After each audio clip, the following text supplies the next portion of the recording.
Recently, I've been getting a lot of DMs from MSU's rising freshman class asking questions, and I just want to put a PSA out there that I am giving you guys advice based on my knowledge of MSU 2+ years ago, okay? Pre-COVID, I have not physically been on MSU's campus since 2020. I'm basing all my knowledge on what I experienced. I also graduated in December 2021, so I no longer keep up with what's happening on MSU's campus or in East Lansing. Some things you have to do your own research on. I cannot answer everything, but the resources are out there. It just takes a simple Google search. But this isn't even an MSU-centered video. Like I said, I'm getting a lot of DMs from rising freshmen, so I just wanted to make a video answering general questions about college life, dorm life. I lived in a dorm for most of my college career, so I feel like I am super educated to give you guys advice. But before doing some of these things that I suggest, definitely get acquainted with your school first. If you get in trouble, this video doesn't exist. I don't know you. I don't know what you're talking about. And what I mean by getting acquainted with your school is find out if they do room checks and what that entails. For instance, MSU doesn't do room checks. I mean, at the end of the semester when you're leaving for Christmas break, there's another break they do it for. It may be spring break or Thanksgiving. I can't remember if they do it for all breaks or just Christmas break, but RAs do a walkthrough of your dorm. They don't open any drawers or open your closet or anything. They just make sure like everything's unplugged, your windows are closed, and like are going through a checklist just because you're away for the whole 3 weeks and they don't want to have any fires or accidents happen. Well, MSU is just doing it as like a maintenance thing. Some schools do it on a routine, so just be careful. Usually these checks aren't super detailed. Again, they're not like looking through your closets or opening up drawers trying to find something so you could easily hide things in like an ottoman or your cabinets. It's honestly an out of sight, out of mind type of situation. Survival 1 is a waffle maker. That's what you need to survive. A waffle maker. But actually, now that I think about it, you may be able to get away with an air fryer. And I'm so serious right now. I'm not joking with you. I brought a waffle maker all 3 years I lived in a dorm. Best decision of my life. Or, hear me out, bring both of them. Most dorms don't have kitchens. You don't get that luxury. You don't get a lot of luxuries as a freshman, especially. You don't really get the pleasure of cooking for yourself unless it's a microwavable meal like ramen or mac and cheese. And don't get me wrong, the stereotypical college diet slaps, but it could get old really fast. And other than those microwavable foods, you have the cafeteria, which can be a hit or miss. I know what you're thinking, Kennedy. A waffle maker is a fire hazard? But you are an adult now. Just use common sense. I have faith in you. Again, this video does not exist. You didn't hear this from me. I didn't give you this advice. I also don't know about how an air fryer would work out. I have complete faith I could pull it off, so I feel like there are other people just as smart as me. Now let me sell the waffle maker to you. It is a versatile tool, okay? You can make so much more than just waffles. Grilled cheese, do-it-yourself Hot Pockets, actual waffles, of course, bootleg quesadillas, cinnamon rolls, just like a plethora of mouth-watering things. Like I'm literally gaining my freshman 15 back just thinking about it. And the freshman 15 is about to turn into a freshman 30 real quick if you could really fit an air fryer in that. There is a way to do it, guys, but be smart and be safe about it. When you're done using it, simply unplug it, clean up, and put it away. What air fryer? What waffle maker? Ottomans are a great hiding spot. Those storage bins from Target are a great hiding spot. I don't think those would fit an air fryer though. Also, that's plastic. Again, just be smart about it. Wait for things to also cool off before putting them in their hiding spot. I feel like a mother. Let's move on. Survival tip number 2, bring a fan. Even if there's AC, bring a fan. Even if your roommate's already bringing a fan, bring a fan. There are times in college where you feel like you want to die. So there's no reason to make it worse by bringing hell into your room. A bedside fan works nice too. They hook onto the side and they're blowing in your face. It's like the tiniest wind, but it's doing a little something. Survival tip number 3 is check out snapfish.com. I decked out my dorm room in over 200 photos for an affordable price of like $12 to $15, possibly $20. So shout out to them. I'm so serious, guys. Standard prints are 9 cents each, so go off. Even if you're watching this and you don't even live in a dorm, order your pictures from Snapfish. Anytime you can save in college, Do it. Ow, I have hair in my eye. I want to hear like a random confession. Coming to college, I genuinely thought everybody was poor. Like we were all in this struggle together, being broke together. But no, like there are really some people out there whose parents are paying $40K. And I'm just like, what's that like?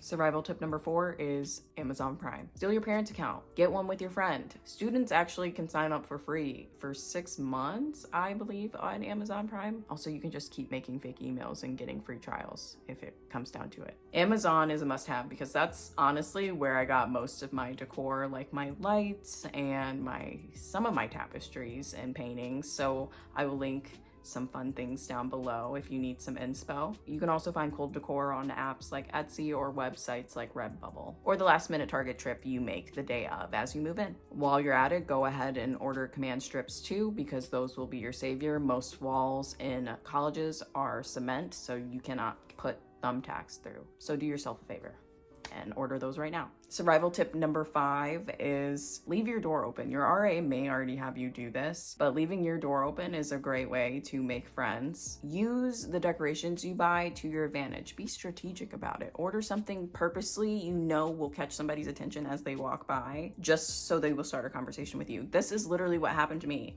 I liked somebody's decorations so much that I stopped and complimented them, and we became friends. It's really that simple, and if you're really worried about making friends, join clubs, find people with like interests. I promise they will just naturally come to you. Also, your waffle grilled cheese will taste 1,000 times better with another person. Survival tip number 6, wait until the first day of class before ordering any of your textbook. Again, you want to save money where you can, unless your teacher emails you and tells you up front, like, this is important.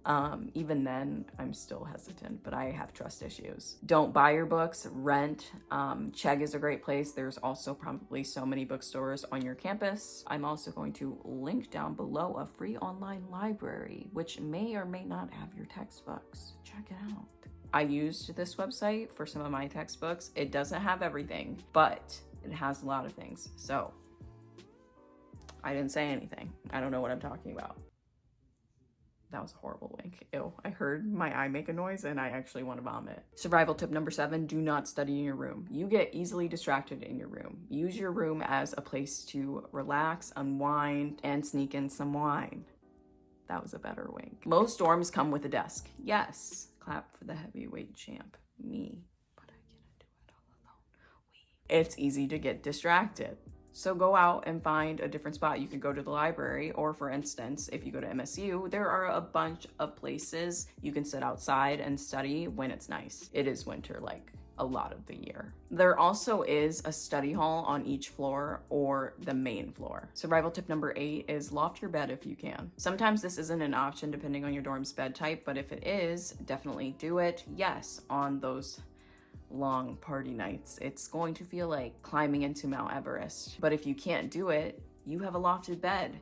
You have the space for a futon. Just crash on that. Lofting your bed just gives you more space, and it gives you more opportunity to make your room more homey. And I'm not saying if you don't loft your bed, or if you can't loft your bed, that your room is not gonna feel homey. It still can. I'm just saying. Side note, dorm beds are usually not the most comfortable, so you'll want to invest in a mattress pad. Good sleep means good grades. Survival tip number 9 is make a roommate and suitemates, if you have them, agreement. On the first day you move in, whether you know each other or not, sit down and have a little chat. Immediately hash out your standards and your routines. Let me put this in perspective for you. You're about to live with these people for an entire year. Breathe the same air. Live in the same space for 365 days. So you only want the best, right? Right. Assign bathroom duties, alternate chores. Figure out a healthy way to coexist with one another. I had suitemates from hell. I thought they were going to be so cool. I was excited because they were black, PWI problems. And when I found out they smoked weed, I was like, score, we're in there. Okay, this is great. I really thought we were going to be friends. I saw a bright future ahead of us, but it didn't turn out that way. They had nothing but audacity. First, they accused me and my roommate of using their towels and their washcloths. And then when discussing it with my roommate, they didn't know I was in the room, by the way. I was in my lofted bed and they think it's okay to throw a rag at my roommate and walk out and slam the door. A whole I'm looking in the camera like, is this real moment? And I just want to say, why would I use the towel you dry your ass on when I have a very nice bougie embroidered towel with my name on it? Second of all, they left vomit on the toilet seat. On the toilet seat. Like, we're females. We can't use like, I mean, yes, we can squat, but I'm not squatting over grime. I'm not squatting over, no, not in the comfort of my home. They left vomit on the toilet seat for 24 hours, a full day, okay? And you know it's bad when I can identify what you ate. Keep in mind, we lived on the 6th floor, and if we couldn't use our own bathroom, we had to go all the way downstairs and use the main lobby's bathroom. I left a note. I did them Snooki and JWoww style. This is gonna be so bad. Okay. Passive aggressive as because I don't like conflict. I've grown since then. I'm a big girl now, I can talk out my problems, but back then I had a lot of anxiety. They ignored it and proceeded to somehow use the bathroom.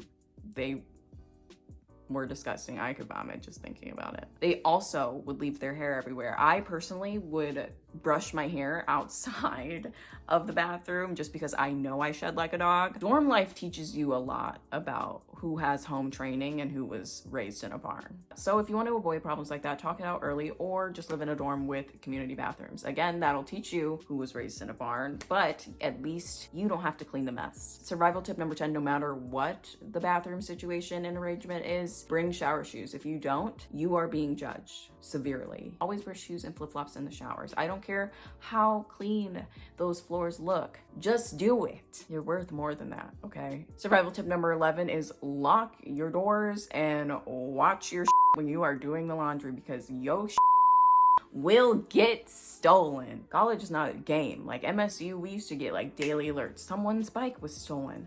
Someone's motor scooter was stolen. People are ruthless. Me and my roommate were home one night and she was sleeping. The lights were turned off. I was cuddled in bed with my phone and we left the door unlocked. Somebody walks in and literally turns on the lights, stands there for a good 10 to 15 seconds, just breathing, and then they walk out. They had manners enough to turn off the lights. They probably noticed us sleeping and decided not to rob us that day. From that story alone, lock your doors. T Grizzly even stole stuff from East Neighborhood, guys. He rapped about it. Like, lock your doors. This is not a game. Survival tip number 12 is get you a Fire Stick and jailbreak it. You will be able to watch whatever you want, whenever you want with your friends. Survival tip number 13 is go to office hours. Take advantage of it. Your professor will love to help you. You most likely will get more out of that than actually showing up to class, but still show up to class. And becoming a regular will possibly score you a recommendation letter if you're thinking about getting your master's. Lastly, survival tip number 14 is soak up the atmosphere, have fun, because it goes by really fast, as cliche as this